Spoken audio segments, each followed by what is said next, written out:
அனைவருக்கும் வணக்கம். இந்த உதாரண வீடியோவில் அதாவது 12ஆம் இட ராகு எப்படி பலன்கள் தரும், 12ஆம் இடத்தில் இருக்கும் ராகு நல்ல பலன்களை தருமா என்பது சிலர் கேள்வியாக இருக்கலாம். ஏனென்றால் மூல நூல்கள் பார்த்தீங்கன்னா 3, 6, 11ஆம் இடங்களில் இருக்கும் ராகு நல்ல பலன்களை தரும் என்று மேம்போக்காக கூறப்பட்டிருக்கிறது. இன்றைய அனுபவத்தில் பார்த்தீங்கன்னா 12ஆம் இட ராகு மிக நல்ல பலன்களை சில நிலைகளில் செய்கிறது. ஆனால் இந்த 12ஆம் இடத்தில் ராகு இருக்கும் ராகு 6, 8ஆம் 2ஆம் அதிபதிகளின் தொடர்பை பெறக்கூடாது. குறிப்பா பார்த்தீங்கன்னா மறைவு ஸ்தானங்களில் இருக்கும் ராகு கேதுக்கும் அந்த மறைவு ஸ்தானாதிபதிகளின் தொடர்பை பெறக்கூடாது. குறிப்பாக இந்த ராகு சுயமாக நன்மை செய்யும் இடங்களான மேசம், ரிஷபம், கடகம், கன்னி, மகரம் இந்த 5 வீடுகள் 12ஆம் இடங்களாக வந்து அந்த வீடு கொடுத்த கிரகம் நல்ல நிலையில் இருக்கும்போது அங்கே ஒரு சுபருடன் இணையும் ராகு மிக நல்ல பலன்களையே செய்கிறார் அனுபவத்தில்.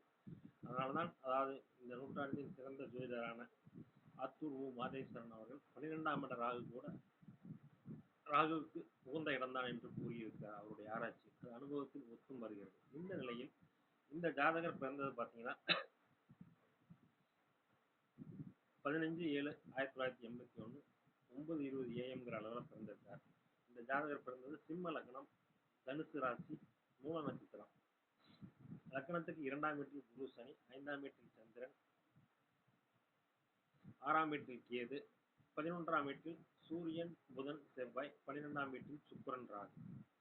இந்த ஜாதகத்தில் பார்த்தீங்கன்னா லக்னாதிபதியே அதாவது பௌர்ணமிக்கு முதல் நாள் பிறந்திருக்கார். லக்னாதிபதி பௌர்ணமி யோகத்தில் அமைந்து வர்க்கோத்தம நிலையில் இருக்கின்ற நிலையில் அதாவது மிக ஜாதகம் அடிப்படையில் மிக வலிமையானது. ஏனென்றால் லக்னத்தை பாவ கிரகங்கள் பார்க்கவில்லை. லக்னாதிபதி பௌர்ணமி யோகத்தில் இருக்கிறார். மேலும் வர்க்கோத்தம நிலையில் இருக்கிறார். தனக்கு பிடித்த நண்பரின் வீட்டில் இருக்கிறார். மேலும் 11ஆம் வீடான உபஜயஸ்தானத்தில் இருக்கிறார். பாவ கிரகங்கள் உபஜயஸ்தானத்தில் சுபத்துவம் இருப்பது நல்லது என்பதன் அடிப்படையில் இந்த ஜாதகம் அடிப்படையில் வலுவானது. இந்த ஜாதகம் பிறந்தது பார்த்தீங்கன்னா சுக்கிர திசையில் பிறந்தார். சுக்கிர திசையில் பிறந்து அதாவது சுக்கிர திசை ஆரம்ப திசையாக வரும்போது கல்வி தடைகள் ஏற்படுத்தும் என்பதற்கு இந்த கேது திசை ஆரம்ப திசையாக பிறந்து சரியான பருவ வயதில் ஒரு சுக்கிர திசை வந்தது. இந்த சுக்கிர திசை நல்ல பலன்களை செய்திருக்கும். ஏனென்றால் 12ஆம் இடம் சுக்கிரனுக்கு நல்ல இடம். அங்கே அவர் பகைத்தன்மை பெற்றிருந்தாலும் வளர்பறை சந்திரன் வீட்டில் அமைந்திருக்கிறார். ராகுவால் 13 டிகிரி விலகி இருக்கிறார். ராகுவும் கிடவில்லை, இங்கே சுக்கிரனும் கிடவில்லை. இருவரும் தங்கள் சுயத்தன்மையுடன் இருக்கிறார்கள். அடுத்து வந்து லக்னாதிபதி சூரிய திசை. இவர் வந்து பாத்தீங்கன்னா அந்த பவர்லூம்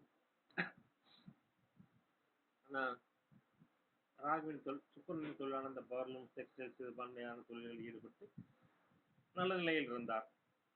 கூடவே அதாவது தற்பொழுது ஷேர் மார்க்கெட்டில் ஆர்வம் வருகிறது. அது ஷேர் மார்க்கெட்டில் பார்த்தீங்கன்னா செவ்வாய் திசையில் படிப்படியாக முன்னேறி ராகு திசையில் மிக உன்னத நிலைக்கு வருவார். சந்திர திசை அதாவது பௌர்ணமி சந்திரனாக இருந்தாலும் அந்த சமயத்தில்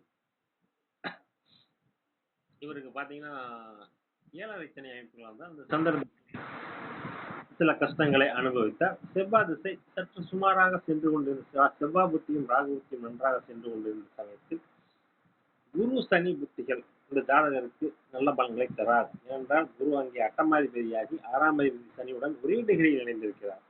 இப்பொழுது சனி புத்தி செவ்வாய் திசையில் சனி புத்தி போய்கொண்டிருக்கிறது. இருந்தாலும் ஜாதகருக்கு அடிப்படை தேவைகளான அதாவது வீடு, வண்டி, வாகன வசதிகள், மனைவி, குழந்தைகள் போன்ற எல்லா அனைத்தும் பெற்று நன்றாகவே இருக்கிறார். காரணம் அதாவது 7ஆம் இடம் கெடாமல் இருப்பதாலும் லக்னாதிபதி வலுத்திருப்பதாலும் அடுத்தடுத்து லக்னத்திற்கு யோக திசைகளே வருவதாலும் இந்த ஜாதகம் நன்றாகவே இருப்பார். இந்த செவ்வாய் திசை முதல் லக்னத்துக்கு ராஜ்ய யோகாதிபதி. அவர் பௌர்ணமி சந்திரனின் பார்வையை உச்ச புதனுடன் இணைந்திருக்கிறார். அதுவும் தன்னுடைய சொந்த நட்சத்திரத்தில் அமைந்திருக்கிறார். கடக சிம்ம லக்னத்திற்கு செவ்வாய் மிகுந்த ராஜ்ய யோகாதிபதி. ரிஷபதுலா லக்னத்திற்கு போலவே கடக லக்னத்துக்கு பார்த்தீங்கன்னா அதாவது செவ்வாய் மிகுந்த யோகத்தை தரக்கூடிய கிரகம் என்பதால் இந்த செவ்வாய் திசையில இந்த ஜாதகர் மிக அதாவது சனி புத்தி பிற்பகுதியில் இருந்து ஒரு மிக உன்னத நிலைக்கு வருவார் என்பதில் எந்த விதமான மாற்று கருத்தும் இல்லை. நல்ல குழந்தைகள் ஆண் என்றும் பெண் என்றும். ஏனென்றால் 5ஆம் இடம் வலுத்திருப்பதாலும் குரு இங்கே கெட்டு இருந்தாலும் 5ஆம் இடம் சுபத்தன்மையுடன் இருப்பதால் 5ஆம் இடம் ஆண் ராசியாக இருப்பதால் ஆண் ஒன்றும் பெண் ஒன்றுமாக 2 குழந்தைகள் இருக்கிறார்கள். இவருடைய தந்தையார் அமைப்புகள் பெரிய அளவில் சொல்லிக் கொள்ளும்படி இல்லை. இங்கே பார்த்தீங்கன்னா மேம்போக்கா வந்து 11ஆம் இடத்துல கிரகத்துக்கு சனி பார்த்த மாதிரி போனாலும் இங்கே சனியின் பார்வையோட பௌர்ணமி சந்திரனின் பார்வை வலிமை மிக்கது. ஏனென்றால் சனி அங்கே தனக்கு பிடித்த நண்பரின் வீட்டில் அமர்ந்து குருவுடன் இணைந்து பார்க்கிறார். இந்த சனியின் பார்வை பெரிய கெடுதல்களை அந்த ஜாதகருக்கு செய்யாது. அடுத்து வரும் ராகு திசை இந்த ஜாதகருக்கு எல்லா இந்த வாழ்க்கையின் இன்பங்களை அனைத்தையும் தரத்த கடமைப்பட்டது என்பதென்றால் அது மிகவே இல்லை. ஏனென்று கேட்டால் ராகு பார்த்தீங்கன்னா, அதாவது வளர்பிறை சந்திரன் வீட்டில் கடக ராகுவாக அமைந்து சுக்கிரனுடன் இணைந்திருக்கிறார். இங்கே மாரகாதிபதியின் அவர்தானே என்ற நிலை உங்களுக்கு தெரியலாம்.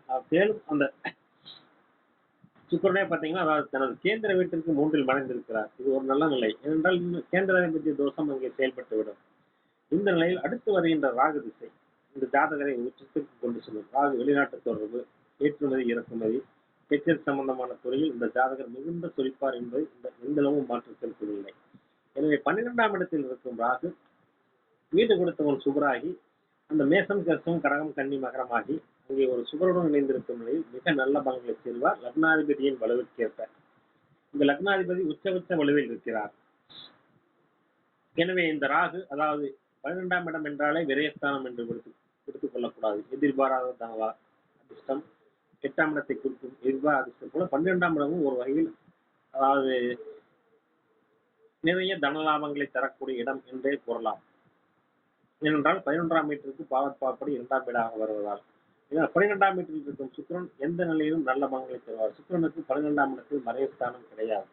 அவருடன் இணைந்த ராகு, ஒரு தனித்த சுக்கிரனுடன் இணைந்த ராகு, வளர்பிறை பௌர்ணமி சந்திரன் வீட்டில் அமர்ந்த ராகு மிக நல்ல பலன்களை இந்த ஜாதகரை ஒரு உச்சிக்கு கொண்டு செல்வார் என்பதில் எந்த அளவும் மாற்று கருத்து இல்லை. இங்கே குருவின்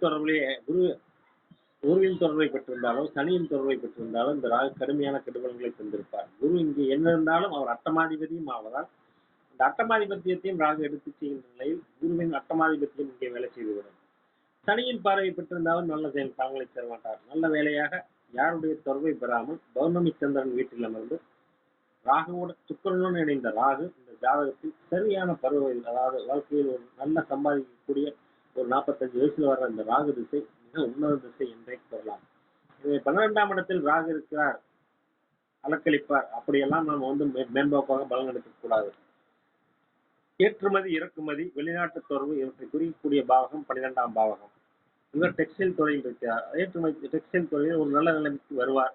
ஏற்றுமதி சம்பந்தமான தொழிலில் ஈடுபட்டு மிகுந்த நல்ல நிலைமைக்கு வருவார் என்பதையும், மேலும் ஷேர் மார்க்கெட், ஸ்டாக் மார்க்கெட் போன்ற விஷயங்களில் இந்த ஜாதகர் ராகு திசையில் ஈடுபட்டு பெரும் தனம் ஈட்டுவார் என்பதையும் இந்த ஜாதகருக்கு வரப்போகும் ராகு திசை குறிப்பிடுகிறது. எனவே 3, 6, 11ஆம் இடங்களைப் போலவே 12ஆம் இடமும் ராகுவுக்கு பெரும்பாலான நிலைகளில் நல்ல பலன்களை செய்கிறது.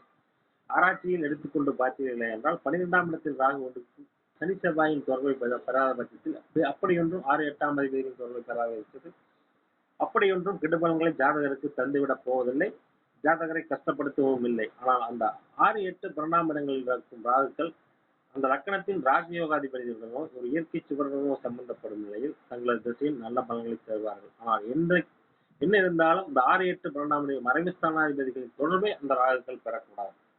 மறைவு ஸ்தானங்களில் அமரும் ராகுக்கள் அந்த மறைவு ஸ்தானாதிபதிகளின் தொடர்பை பெறும் பட்சத்தில் அவர்களுடைய ஆதிபத்தியத்தையும் எடுத்துச் செய்வார்கள் என்பதற்கிணங்க இந்த ஜாதகருக்கு, அதாவது 3 10 சுக்கிரனின் தொடர்பை பெற்றாலும் அந்த சுக்கிரன் வளர்பிறை சந்திரன் வீட்டில் அமர்ந்து அவருடன் ராகு இணைந்திருப்பதால் இந்த ராகு திசையானது ஜாதகரை, அதாவது பெரும் தனம், ஆடம்பர வாழ்க்கை, வீடு, வண்டி, வாகனம் போன்ற சகல விதமான தொழில்களையும் இந்த ஜாதகர் முன்னேற்றம். ஜாதகர் அடிப்படையில் இருந்தே பார்த்தீங்கன்னா பெருசா கஷ்டப்பட்டு இருக்க மாட்டார். ஏனென்றால் கேது திசை அடுத்து சுக்கிர திசை என்ற ஜாதகருக்கு ஒன்றும் படிப்பை தரவில்லை என்றாலும் வேறொன்றும் பெரிய கெடுதல்களை செய்திருக்காது. சூரிய, சந்திர, செவ்வாய் அடுத்தடுத்து யோக திசையில் தான் வருகிறது. இந்த ஜாதகருக்கு ராகு திசை ஒரு உன்னத திசை என்பதற்கு இந்த 12ஆம் இடம் ராகு எப்படி நல்ல பலன்களை செய்யும் என்பதற்கு இந்த ஜாதகம் ஒரே நல்ல உதாரணம். அதே சமயத்தில் அடுத்து வரும் குரு திசை ஒரு பகுதி இந்த ஜாதகருக்கு சற்று குறைவான பலன்களை தரும் என்பதையும் நினைவில் கொள்ள வேண்டும். ஏனென்றால் அவர் 8ஆம் அதிபதியாகி 6ஆம் அதிபதி சனியுடன் ஒரே டிகிரியில் இணைந்திருக்கிறார்.